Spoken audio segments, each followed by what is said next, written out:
Ang balita ko, may warrant daw ako pag... Hindi, totoo.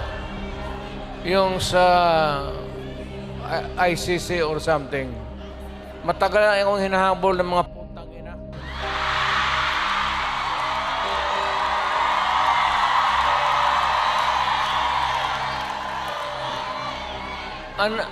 Ano man ang kasalanan ko,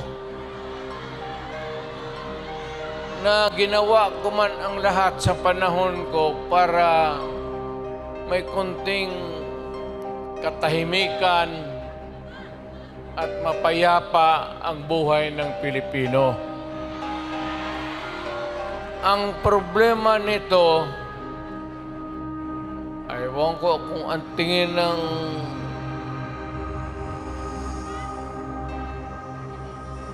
ako raw yung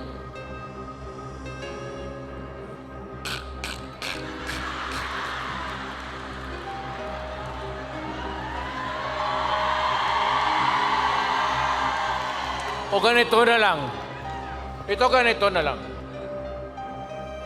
O sabi ko, assuming na totoo, totoo talaga yung naririnig ninyo.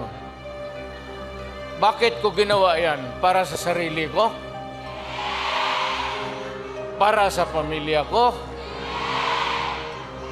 Para sa inyo at ang inyong mga anak sa ating bayan?